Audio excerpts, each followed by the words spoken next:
Hello there, Nigel here with you, Nigel's Modelling Bench, and here we have our update for December.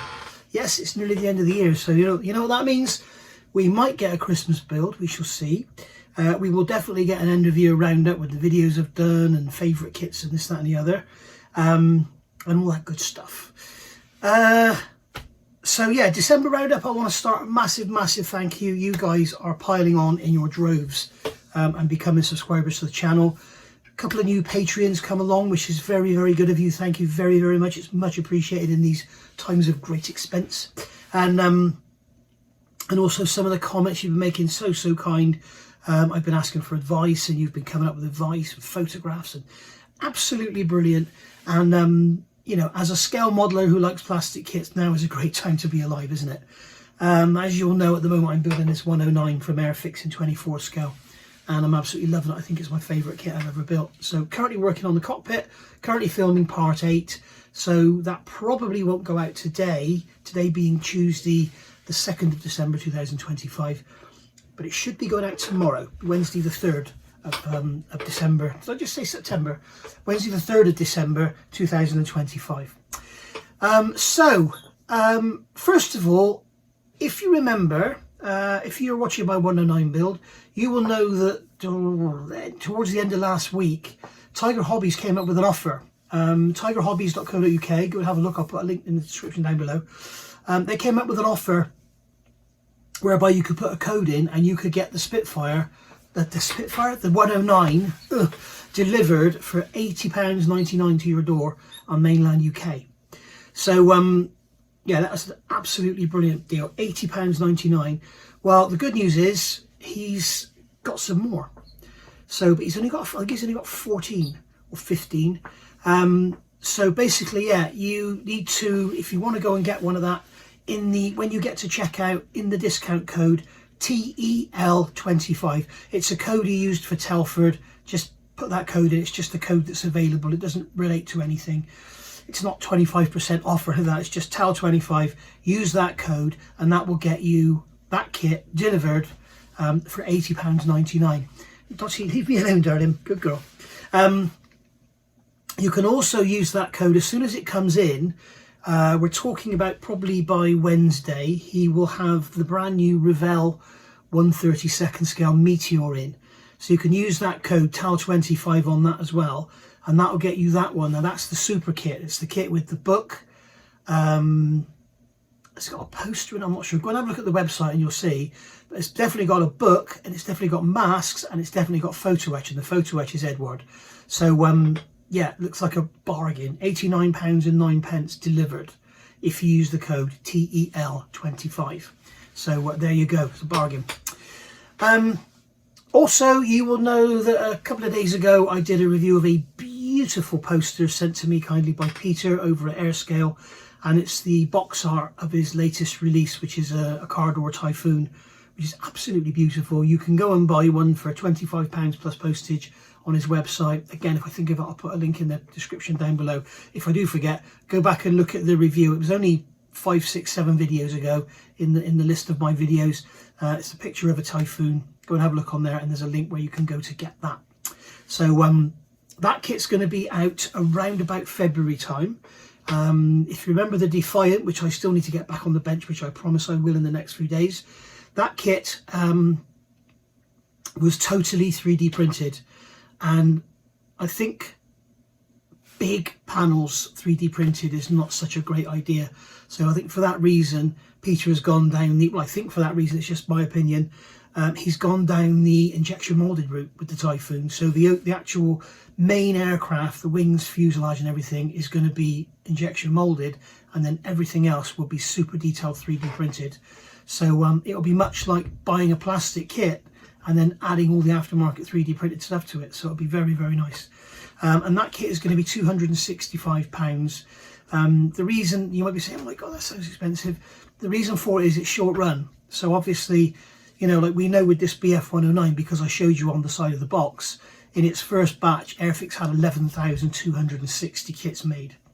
So you can imagine the cost of the tooling, you can divide that by 11,260, even if you're going to pay for the tooling with your first batch.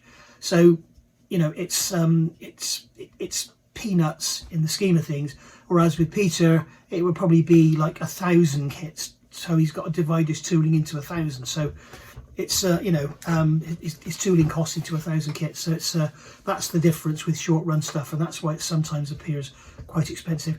I think that's why ships are quite expensive as well. You know, ships are comparatively expensive to other models, and I think it's because they're quite part intensive, so they need lots of tooling, lots of fine little tiny detail parts. They generally have photo etch in them these days, and also they don't sell as many. So, you know, if Airfix brought out a brand new I don't know, HMS Belfast or something in 600 scale, it probably wouldn't sell half of what the 109 would sell. So there you go, probably less than that even. So anyway, so that's why it's not cheap, if you like. He's also doing a set for the BF 109, the Airfix 124th kit. He's hoping that's going to be out before Christmas. So am I, because as you know, my current build is now turned into the RAF scheme, which will be all closed up. So no engine detail, cockpit detail there, but the canopy closed up and everything all closed up. No aftermarket, out of the box. And then the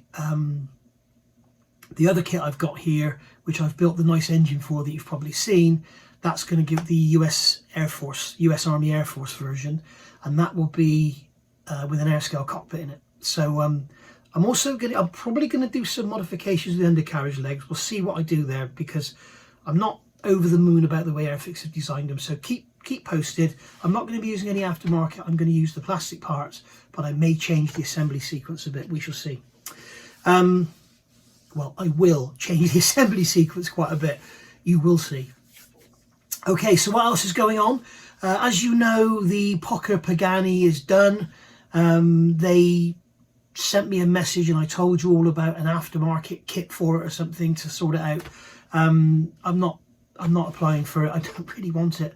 But apparently if you've got the model and you've got the same problems that I have with all the fit, you can contact them and you will get a sort of spares kit. And from what I'm hearing from a couple of people who told me, it's actually a new chassis. So that means you're going to have to completely strip the kit down and rebuild it. And bearing in mind that a lot of it is glued together, I'm not quite sure how that's going to work out. But there we go. But I'm certainly, if it was the Porsche 917, which I absolutely love, or if they did an 8th scale Fiat 131 Abarth, then I would move heaven and earth to get it right. But that I'm not interested in it. So so there we go. Something I am interested in very much, as you'll know, is the Diagastini Ferrari 330 P4 that I'm doing. That is turning into a beautiful little model. It's got a full space frame and everything. If you remember with the Pocher Porsche, one of the comments I made was that it wasn't, I'm going to cough. Sorry about that, I had a coughing fit then. Anyway, yeah, one of my comments about the Pocher Porsche 917, as beautiful as it is, it wasn't like you didn't build it like the real car. You didn't build a space frame and then put the body on. It was all sort of, you know, you had a rear section and a middle section and a front section, and it all sort of looked like a space frame when it was glued together, because the body covers a lot of it up. But with the Ferrari, it is a true space frame, and you plonk all the body on top of it by the look of it. So go back and have a look at, I've got one more video to put out, which is already there. I may even put that out today. But you can see it's beautiful. It's absolutely beautiful. Yes, you've got screw heads and stuff, but hey ho, you know. But yeah, I'm really enjoying that. The other one I'm really enjoying is the Mustang in 1/6 scale from Diagastini. That is absolutely beautiful. It's massive. It's going to be nigh on impossible to film once we start putting the body on. I'll have to get the camera on a tripod, or even get the camera like it is now and you can watch me across the desk. But we shall see. And also, I've got Dottie down here just staring at me. She's thinking, why are you talking to that box, Dad? And also I've got the Hachette Lancaster, as you know, which is kind of... it needs some modifications to it. I don't know what they're thinking of, but the undercarriage jams up with the legs and everything. And I've got another delivery. It looks like it's all just a load of parts for the base. So we'll have a look at that when I've got a minute. So yeah, for the future, I can tell you I have the Revell Meteor on the way. So that's really good. And I'll give that a good thorough review. I may even build it, because being a Gloucester lad, it would only be appropriate, wouldn't it? It was made just up the road from me, so it would be only appropriate. And also the Galeri Aventus Airbrush I reviewed. if you remember, I couldn't get it apart because it was over tightened. It seems I'm not the only one, there's been a couple like it, and I managed to get it apart, but it's got lots and lots of damage and it's all sticky and everything. So I think it's been over tightened in the factory, and it's caused it's probably twisted the whole body, I don't know, but it's certainly got some issues. But I did have it at one point where I put it in the stand. I was going to make a video. I thought I'd freed it all up. I put it in the stand. You're going to love this. And to my right, put the camera on, started talking about the airbrush and that, you know, and I got it out of the stand, and the front of it was literally running with paint. And what happened is, you know, I had the problem with the needle sticking back. The needle was stuck back, so the paint was just running through the airbrush. So that was great, you know, thanks for that. And then I pressed the trigger and the trigger stuck down. So now I've got it going poof, and just blasting paint all over my bench, and I had to pull the air hose off to stop it. So yeah, basically I sent them a pretty shitty email and said, you know, what is going on? This is not good. So and then somebody else has commented they've had the same issue. So not with the valve and everything, they just had it sticking back, and they went to take it apart and it was over tightened and it's all distorted and everything. So they're getting a new body now. So there we go. I've also had 2 new books been delivered from Wing Leader, and they're both on the Hurricane. They're specials, I don't know, I think they're modeller's guides or something. So we'll have a look at those in the next few days as well. And then also, just to let you know, my Fiat 131 channel, the Fiat is now outside under a cover. I don't let it get wet, it'll crumble away. But it's outside underneath the cover, and the Yaris is in the garage because we've had some really heavy rain, some strong winds and stuff, and the Yaris is really taking a beating. So what I've decided to do is get the Yaris in the garage. I've put a load of new lighting up in the garage as well. I'll do a video on the Fiat channel, you'll see it soon.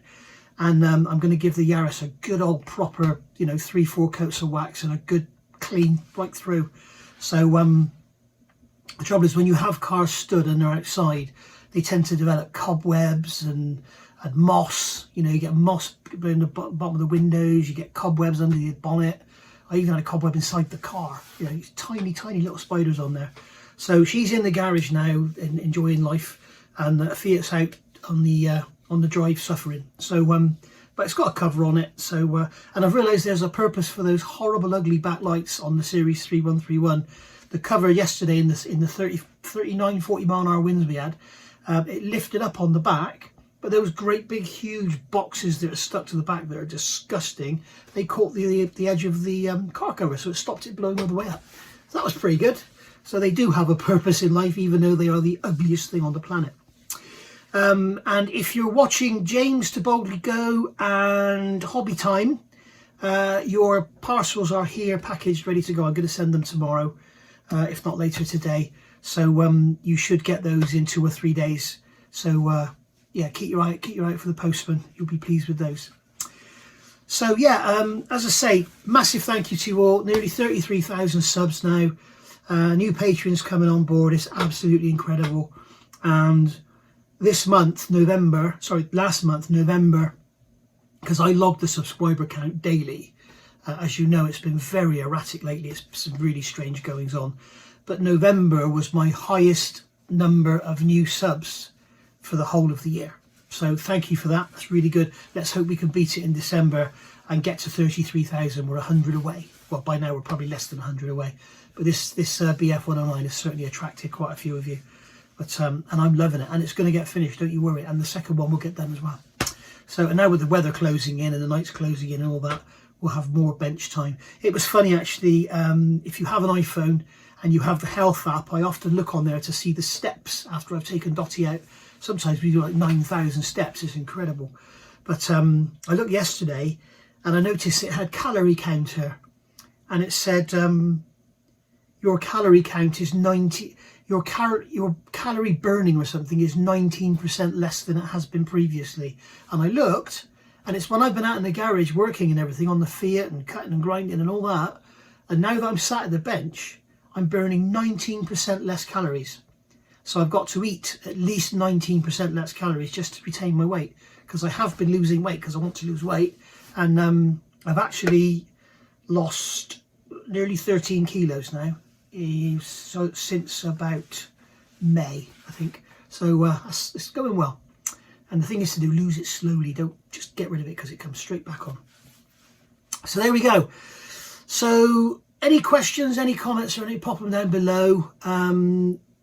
As I say, there'll be links to whatever in the description down below the video.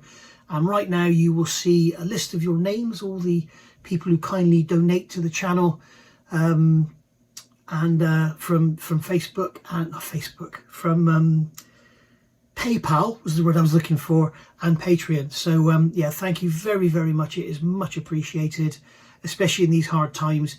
If you are struggling with things, please cancel. You know, I'd hate to think of you being too embarrassed to stop giving me £2 a month. If you're absolutely broke, just bloody cancel it. You can always come back. All right, so I'll see you all soon. Thank you for watching. Bye for now.